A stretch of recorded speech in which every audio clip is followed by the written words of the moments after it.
Hi friends, TNPSC group 2க்கான ப்ரிப்பரேஷனில் இந்த வீடியோவில் நாம் 12ஆம் வகுப்பு இயல் 4ல் இருந்து ஒரு மதிப்பெண் வினாக்கள் பார்க்க போகிறோம். சரியா? இயல் 3 இயலுக்கும் தொடர்ச்சியாக நாம் வினாக்கள் பார்த்துட்டு இருக்கோம்.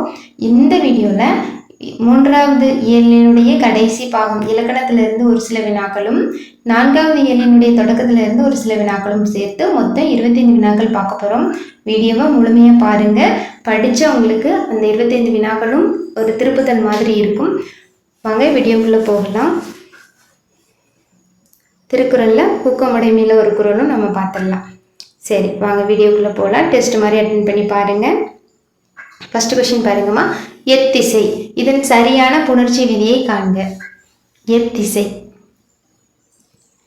பிரித்து பார்த்தீங்கன்னா நம்ம விடை கண்டுபிடிச்சிடலாம். எத்திசை இதனுடைய சரியான புணர்ச்சி விதியை பாருங்கள். குரூப் 4 எக்ஸாமில் பார்த்தீங்கன்னா தெரியும், நிறைய இலக்கணத்திலிருந்து முக்கியத்துவம் கொடுத்துருக்காங்க. அதனால நம்ம என்ன பண்ணணும் அப்படின்னா 12ஆம் வகுப்பு வரைக்குமே இருக்கக்கூடிய இலக்கணங்களை பார்த்துடலாம். இலக்கணம், உரைநடை எல்லாமே பார்க்கலாம். அந்ததுனால தான் நம்ம ஃபஸ்ட்டு 12th ஸ்டாண்டர்ட் ஸ்டார்ட் பண்ணியிருக்கோம். சரி, விடை பார்த்துடலாமா? ஏ கூட்டல் திசை அப்படி என்ன ஆகுனா ஏ கூட்டல் திசை. அப்போவும் இயல்பினும் விதியினும் நின்ற உயிர் முன் க ச த ப மிகும். அப்போ ஏ இருக்குது இல்லையா, இதுதானே உயிர். இதுக்கப்புறமா இந்த பக்கம் என்ன இருக்கும்? திசை இருக்குது. அப்போ திசையினுடைய இணையெழுத்து என்னது? த. அது மிகுந்து வரும். அப்போ இதனுடைய சரியான புணர்ச்சி விதி என்னன்னு பார்த்தீங்கன்னா இயல்பினும் விதியினும் நின்ற உயிர் முன் க ச த ப மிகும். இந்த 4 வார்த்தைகள் மிகலாம். ஓகேவா? அடுத்த வினா பார்க்கலாம். பின்வருவனவற்றில் சரியாக பொருள் உணர்த்தும் தொடர் எது? ராமனுடன் லக்வனும் காட்டிற்கு பணிவிடை செய்ய புறப்பட்டான். இதனுடைய என்ன இந்த கொஸ்டின் அப்படின்னா, ராமன் செல்வாரு, அவர் கூட என்ன செஞ்சிருப்பாரு? லக்வனனும் காட்டிற்கு சென்றிருப்பார். இதுதான் அது நமக்கு தெரிஞ்சது. இதுக்கு ஒவ்வொரு வார்த்தைகளையும் மாற்றி எழுதணும் அப்படின்னா பொருள் வேறுபடும்.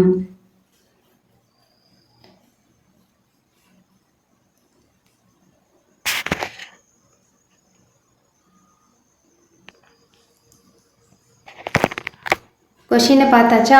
ராமன் காட்டிற்கு சென்ற போது அவர்களுடன் யார்? லக்வனும் செஞ்சிருப்பாங்க இல்லையா, அந்த கம்பராமாயணம் அதனோடு தொடர்புடைய வார்த்தையை தான் நம்ம பார்க்கணும். ராமனுடன் லக்வனனும் காட்டிற்கு பணிவிடை செய்ய புறப்பட்டான். அடுத்தது பாருங்க.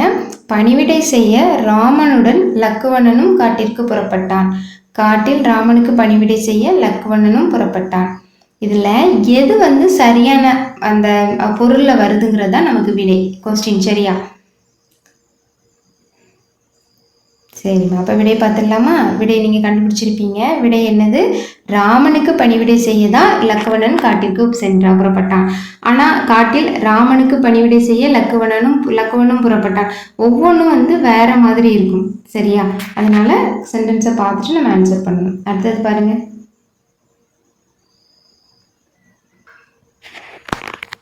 பின்வருவனவற்றில் தவறான கூற்றை கண்டறிக. இதுவும் அப்படிதான்.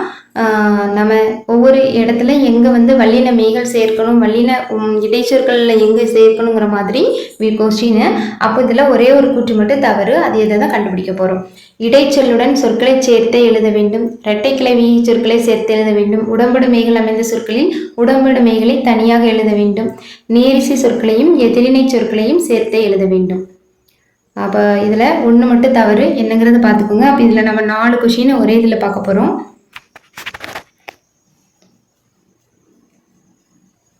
விடை பார்த்துடலாம். விடை என்னதுமா? இடைச்சொல்லுடன் சொற்களை சேர்த்து தான் எழுதணும். சரி, அதே மாதிரி இரட்டை கிளவிகளை எப்படி எழுதணும்? சேர்த்து கலகல படபட சேர்த்து தான் எழுதணும். அப்படி திருப்பி எழுதணும்னா நம்ம பொருள் மாறி வேற பொருளாயிரும். சரியா? அதே மாதிரி பாருங்க. உடம்படு மெய்கள் அமைந்த சொற்களில் உடம்படு மெய்களை தனியாக எழுத வேண்டும். இது தவறு. சேர்த்து தான் எழுதணும். உடம்படு மெய்களை சேர்த்து தான் எழுத வேண்டும். எப்படின்னு பாருங்களேன். எடுத்துக்காட்டு, மணி அடித்து சென்றான். மணி கூட்டல் அடித்து சென்றான். அதை பிரித்து எழுதுங்களேன். என்ன ஆகும்? பொருள் வேறுபடும் இல்லையா? மணி அடித்து சென்றான். மணி அடிச்சுட்டு போயிட்டான் அப்படி பொருள். ஆனால் இது மணி அடித்து செஞ்சான்னா மணி அடிச்சுட்டே போனான் அப்படிங்கிற பொருள். ஸோ அந்த மாதிரி உடம்படுமைகளை நம்ம சேர்த்து தான் எழுதணும். சரியா? ஓகே, அடுத்த கொஸ்டின் பார்க்கலாமா? நவமதி மேவிட வசீகர குணனுடன. இதில் உயர்ந்த என்னும் பொருள் கொண்ட சொல்.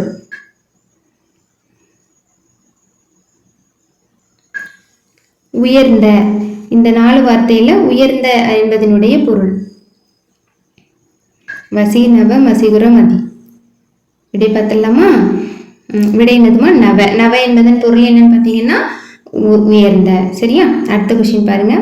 ஒரு புளிய மரத்தின் கதை இந்த நூலினுடைய ஆசிரியர். இது நம்ம வந்து பாடப்பகுதியில இல்லை, பாடப்பகுதிக்கு பின்னாடி கொடுத்துருக்கக்கூடிய பகுதிகளில் மேலும் அறிந்து கொள்வோம்னு சொல்லிட்டு எப்பவுமே வந்து எல்லா லெசனுக்கு பின்னாடி ஒரு 4 நூல்கள் 3 நூல்கள் ஆசிரியர்கள் கொடுத்துருப்பாங்க. சரியா?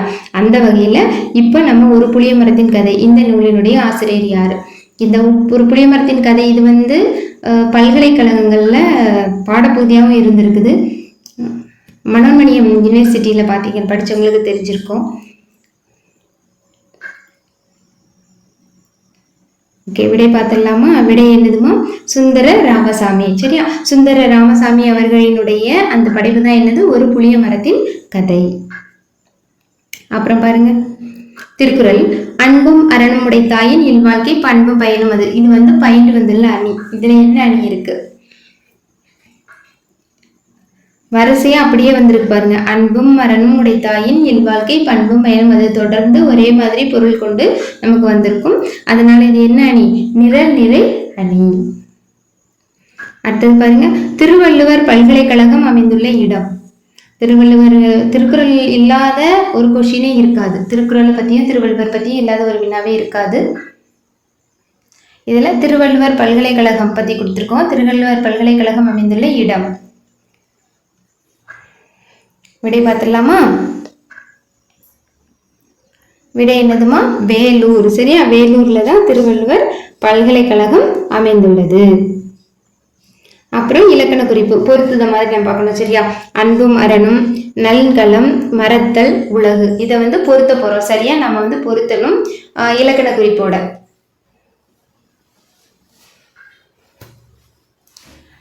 விடை பார்த்துடலாம். அன்பும் அரணுங்கிறது என்னதுமா? எண்ணுண்மை. உம்மு வந்து வெளிப்படையா வந்தா எண்ணுண்மை, மறைந்து வந்ததுன்னா உண்மை தொகை. இரவு பகல், இரவும் பகலும் அது இரவு பகல் அப்படி வந்திருக்கும், அதுதான் வந்து உண்மை தொகை. இது வெளிப்படையா வந்ததுன்னா எண்ணுண்மை. அதே மாதிரி நன்களம் பிரிச்சு பாருங்க, மைவிகுதி வந்திருக்கும். அப்படி இல்லைன்னா பண்பை குறிக்கிறது அப்படின்னா அதனுடைய குணத்தை குறிக்கும். அப்படி இருந்ததுன்னா அது பண்பு தொகை. நன்மை கூட்டல் களம், இதுதான் வந்து பண்பு தொகை. அப்புறமா மறத்தல், தொழிற்பெயர். எப்படி தொழிற்பெயர் சொல்றோம்? தல், அல், அம், ஆம் அப்படி வந்ததுன்னா அது வந்து தொழிற்பெயர்னு சொல்லலாம். அப்புறமா உலகு. உலகுங்கிறது உலகை குறிக்காது, அதுல இருக்கக்கூடிய மக்களை தானே குறிக்குது உலகுங்கிறது. அதனால இது வந்து ஆகு பெயர். சரி, அடுத்த வினா பாருங்க. பிழையற்ற தொடரை கண்டறி.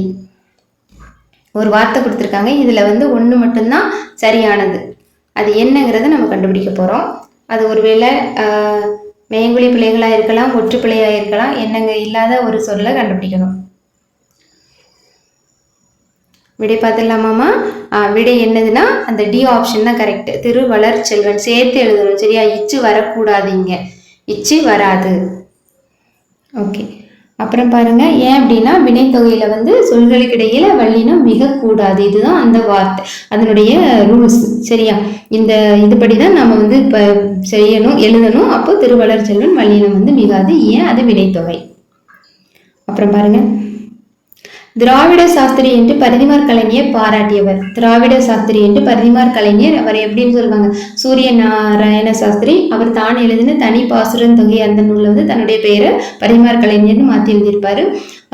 தமிழ் செம்மொழியாக அறிவிக்கப்பட வேண்டும் அப்படிங்கிறதுக்காக அவர் வந்து நூல்கள் எழுதியிருப்பாரு. அதன் விளைவாக தான் 2004 அக்டோபர்ல தமிழ் செம்மொழியாக அறிவிக்கப்பட்டது. அந்த தொடர்புடைய பரிதிமார் கலைஞர் தான் அவரை திராவிட சாஸ்திரி என்று அழைத்தவர்.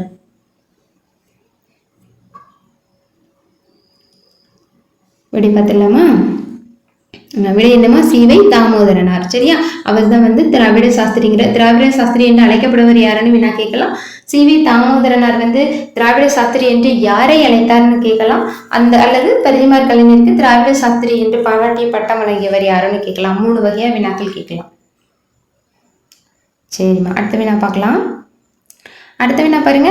ஜியு போப் அவர்களால் ஆங்கிலத்தில் மொழிபெயர்க்கப்பட்ட பரிதிமார் கலைஞரினுடைய படைப்பு அல்லது நூல்னு கூட எடுத்துக்கலாம். ஜியு போப் அவர்களால் ஆங்கிலத்தில் மொழிபெயர்க்கப்பட்டது யாரு? பரிதிமார் கலைஞர். இந்த நாளுமே வந்து நம்ம பரிதிமார் கலைஞருடைய படிப்பு தான். தனி பாசுரத்தொகை, ரூபாவதி கலாவதி, மான விஜயம், நாடகவியல், இது எல்லாமே பரிதிமார் கலைஞரினுடைய படைப்பு தான். ஆனா அதுல ஜி.யு. போப் அவர்கள் வந்து ஆங்கிலத்துல மொழிபெயர்த்திருக்காங்க.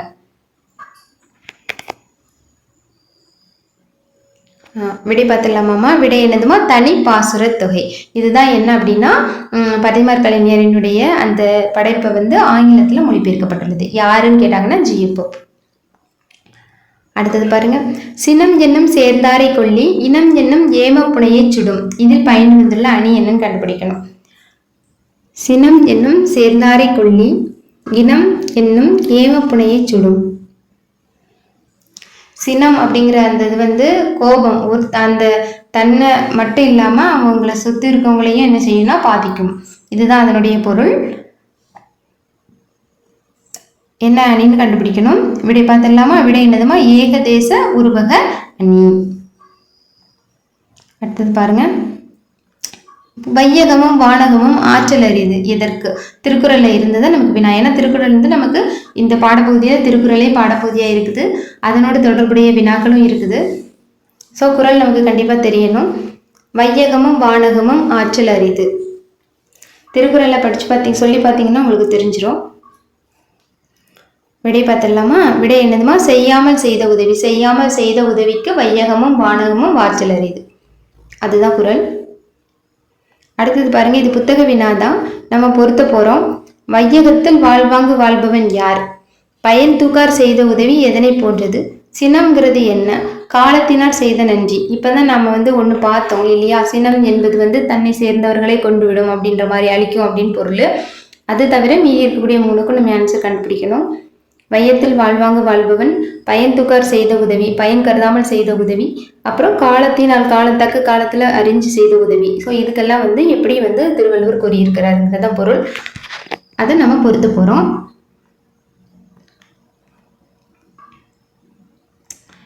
விடை பார்த்துக்கலாம். விடை கண்டுபிடிச்சிருப்பீங்கம்மா. என்னதுமா? வையத்தில் வாழ்வாங்கு வாழ்பவன் யாரு? தெய்வத்தில் வைக்கப்படும். வையத்தில் வாழ்வாங்கு வாழ்பவன் தெய்வத்தில் வைக்கப்படுவான். பயன் தூக்கார் செய்த உதவி நன்மை கடலினும் பெரியது. பயன் கருதாமல் செய்த உதவி கடலை விட பெரியது. சினம்ங்கிறது என்ன பண்ணும்? தன்னை சேர்ந்தவர்களையும் அழிக்கும்.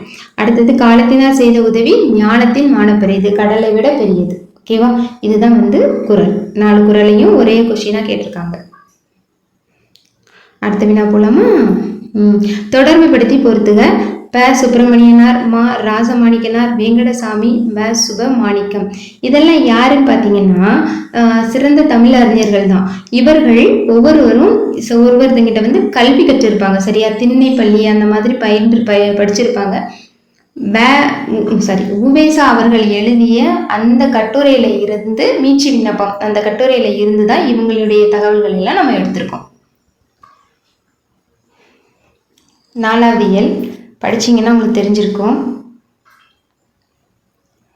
சரிம்மா, இது கொஞ்சம் நல்லாவே படுத்துக்கோங்க. யாராவது ஒருத்தர் கேட்கலாம். அப்போ விடை பார்த்துடலாமா? ப. சுப்பிரமணியனார் எங்கே படிச்சிருப்பாருன்னா திருநெல்வேலி தெற்கு தெருன்னு வரும் கணபதியார் அவர்கள்கிட்ட வந்து தமிழ் திண்ணை கல்வி படிச்சிருப்பாரு. சரியா? கணபதியார் அவர்கள்கிட்ட படித்தது யாரு? ப. சுப்பிரமணியனார். அடுத்தது ராஜமாணிக்கனார் எங்கே படிச்சிருக்கிறாங்கன்னா மௌனகுரு அவர்களிடம் படிச்சிருக்காங்க. வெங்கடசாமி வந்து வல்லம் குருசாமி வாத்தியார். ப. சுபமாணிக்கம் மகிபாலன் பட்டி நடேசனார். இதெல்லாம் யாரு? அவர்களுக்கு கல்வி கற்றுக் கொடுத்தவங்க. சரியா? அதனால தொடர்புபடுத்துங்கன்னு கொடுத்துருக்கு. சரி, நோட் பண்ணி வச்சுக்கோங்க, ஒருவேளை மறக்கும்னா. அடுத்த வினா போலாம். அப்புறம் பாருங்க. ஐயாண்டெய்தி மையாடி அறிந்தார் கலைகள் என்ற பாடல் வரிகள் இடம்பெற்ற நூல் எது? ஐயாண்டெய்தி மையடி அறிந்தார் கலைகள்.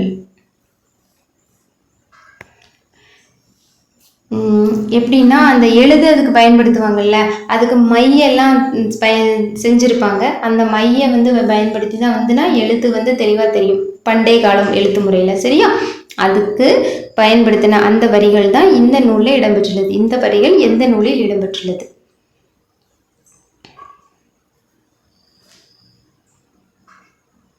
விடை பார்த்துடலாம்.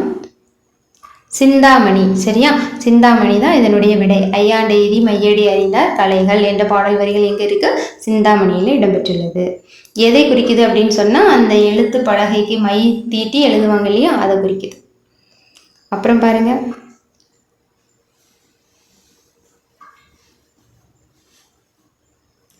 மகாமகோபாத்தியாய, திராவிட வித்யாபூஷணம், தாஷ்ணாத்திய கலாநிதி போன்ற பட்டங்களை பெற்றவர். பட்டங்களே வித்தியாசமா இருக்குது பாருங்க. அதனால இந்த வினாவை நம்ம நோட் பண்ணி வச்சுக்கலாம். ஏன்னா இதெல்லாம் புதுசாக கேள்விப்பட்ட பட்டங்கள். மகாமகோபாத்தியாய, திராவிட வித்யாபூஷணம், தாஷ்ணாத்திய கலாநிதி போன்ற பட்டங்களை பெற்றவர் யார்? சுப்பிரமணியனார், உவேசா, வெங்கடசாமி, வ. சுபமாணிக்கம். இவங்க எல்லாருமே இந்த பாடல் பகுதியில் வரக்கூடியவங்க. இந்த பாட உரைநடையில் இப்போ இருக்கக்கூடிய ஆசிரியர்கள்.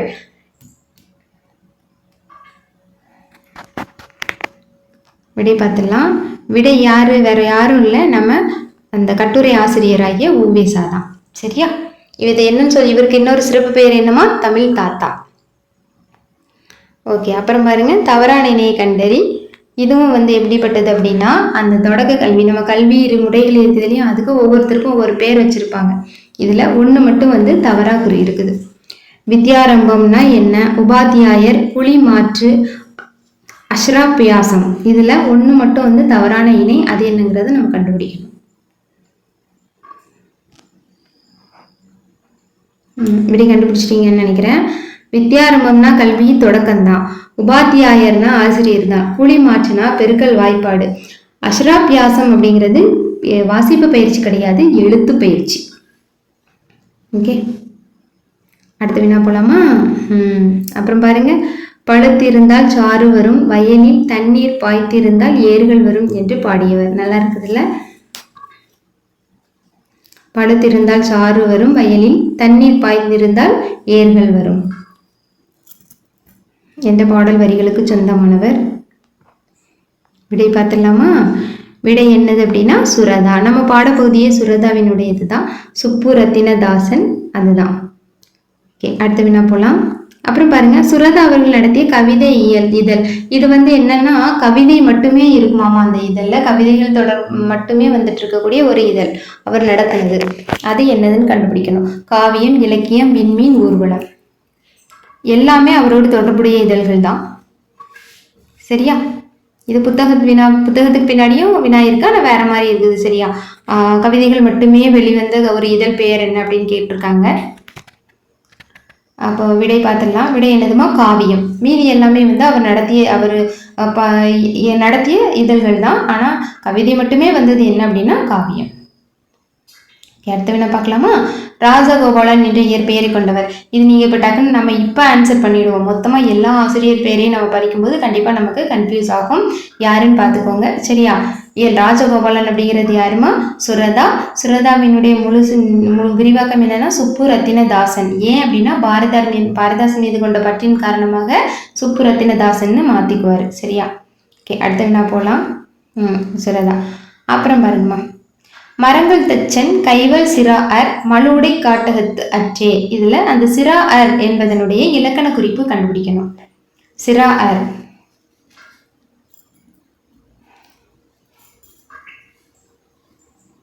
சிரா. அப்ப விடை கண்டுபிடிச்சிட்டீங்களா? விடை என்னதுமா? இசை நிறை அளபடை. அதாவது செய்யுள்ள ஓசை குறையாத விடத்தும் அந்த இனிய ஓசைக்காக அது வரத இசை நிறை அளபடைன்னு சொல்லுவோம். அப்ப சிறாங்கிறது இசை நிறை அளபடை. அடுத்த வினா பார்க்கலாம். சுவடியோடு பொருந்தாத ஒன்றை தேர்வு செய்க. இது புத்தகத்துக்கு பின்னாடி இருக்கக்கூடிய ஒரு வினா. சுவடியோடு பொருந்தாத ஒன்றை தேர்வு செய்க. வசம்பு, மணத்தக்காளி இலைச்சாறு, கடுக்காய், மாவிலை கறி. எழுத பயன்படுத்தினாங்களே அந்த சுவடியில தேய்க்க பயன்படுத்திய பொருள்களோடு தொடர்பில்லாத ஒன்று. அப்ப விடை கண்டுபிடிச்சிருப்பீங்கம்மா. விடை என்னதுமா? கடுக்காய். மீதி எல்லாமே அந்த சாறை அதெல்லாம் எடுத்து என்ன செஞ்சிருக்காங்கன்னா அந்த சுவடிகளை தேய்ச்சிட்டு அதுக்கு மேல எழுதுனாங்கன்னா தெள்ள தெளிவா எடுத்து தெரியும். அப்புறம் மன்றம் என்பதன் இன்னொரு பெயர். மன்றம் என்பதன் இன்னொரு பெயர் என்ன? சபை, சங்கம், கோட்டை, அம்பலம். விடை பார்த்துடலாமா? விடை என்னதுமா? அம்பலம். சரியா? மன்றம். அம்பலம் என்பது எதை குறிக்கிறதுன்னு கேட்டாலும் அல்லது மன்றம் என்பதன் இன்னொரு பெயர் என்னன்னு கேட்டாலும் என்னதுமா தெரிஞ்சுக்கணும்? அம்பலம். அடுத்தது பாருங்க, குடிமாற்றி எந்த துறையோடு தொடர்புடைய சொல். இதுவும் புத்தகத்துக்கு பின்னாடி இருக்க வினாதான். இப்பதான் நம்ம பார்த்தோம் இல்ல, பொறுத்துகையில பார்த்தோம்ல, அது குழிமாற்றுங்கிறது என்னது? பெருக்கல் வாய்ப்பாடு. அப்ப பெருக்கல் அப்படிங்கிறது எதை குறிக்கிறது? கணிதத்தோடு தொடர்புடையது. அப்புறம் பாருங்க, ஓதல் பிரிவுக்கென தொல்காப்பியம் குறிப்பிடும் கால எல்லை. ஓதல் நம்ம படிக்கிறோம் இல்லையா, அதுக்காக தொல்காப்பியம் எத்தனை ஆண்டுகளை குறிச்சிருக்கு. தொல்காப்பியத்துல குறிப்பிட்ட கால எல்லை அல்லது கால அளவுகள் அப்படின்னு கேட்கலாம். விடை என்ன? 3 ஆண்டுகள். அப்புறம் பாருங்க, செய்யுளை நினைவுபடுத்தும் முறைகளாக எதெல்லாம் நம்ம எடுத்துக்கலாம் அப்படின்னு பாத்தீங்கன்னா, செய்யுளை நினைவு இந்த உவேசாவினுடைய கட்டுரையில தான் இருக்குது. எதுகை மோனை அந்தாதி. சரியாமா? இது நம்ம இது வரைக்கும் என்ன பண்ணியிருக்கோம் அப்படின்னா, இயல் 3 முழுதா முடிச்சாச்சு. இயல் 4ல் ஒரு பாதி தான் நம்ம பார்த்துருக்கோம். சரியா? 25 வினாக்கள் பார்த்துருக்கோம். அதுக்கப்புறமா மீதி இருக்கக்கூடிய தொடர்ச்சியை நம்ம அடுத்த வீடியோவில் பார்க்க போகிறோம். இலக்கணம் எப்படி இருக்குன்னா, அளபடை அந்த ஒவ்வொரு சீர் பிரித்து அசை பிரித்து எழுதுகிற மாதிரி இருக்கும். அதனால ரொம்ப அதுக்கு ஈஸியாக நம்ம ஆன்சர் பண்ணிடலாம். ரொம்ப டைம் எடுக்க வேண்டாம். அடுத்தால இருக்கக்கூடிய இயலை நம்ம பார்த்துக்கலாம். சரியா? ஸோ அடுத்த வீடியோவில் நாம் இந்த இயல் 4ல் இருக்கக்கூடிய மீதி இருக்கக்கூடிய பகுதி சுரதாவினுடைய கவிதைகள்லாம் கொஞ்சம் தான் எடுத்திருக்கோம். இது போக நம்ம சங்க இலக்கியங்கள் அதெல்லாம் பார்க்கணும். இயல் 4ல் இருக்கக்கூடிய மீதியையும் 5வது இயலையும் தொடர்ச்சியாக நம்ம பார்க்கலாம். சரியாமா? இது ஒரு சில வழக்கு, நம்ம பேச்சு வட்டார வழக்குன்னு சொல்லுவாங்க இல்லையா, அந்த மாதிரி கொடுத்துருக்காங்க. இதில் ஏதாவது உங்களுக்கு புரியா மாதிரி இருந்ததுன்னா அந்த வார்த்தைகளை மட்டும் பார்த்து வச்சுக்கோங்க. அணையம், அப்புறம் கீழத்தார்னா புன்செயினுடைய ஒரு பகுதி தான். அப்புறம் கொராம் நுசு அப்படிங்கிறது கிராம நிர்வாக அலுவலர். கொடவாங்கல், கொடுக்கல் வாங்கல். திருணை திண்ணை, இது நம்ம தெரிஞ்சதுதான். அது மாதிரி பிஞ்சைங்கிறது புன்செய் சொல்லுவாங்க. உரசிங்கிறாங்களே, அதுதான் உரசுதல். அந்த மாதிரி 1-2 தெரியாத வார்த்தைகள் இருக்கும்.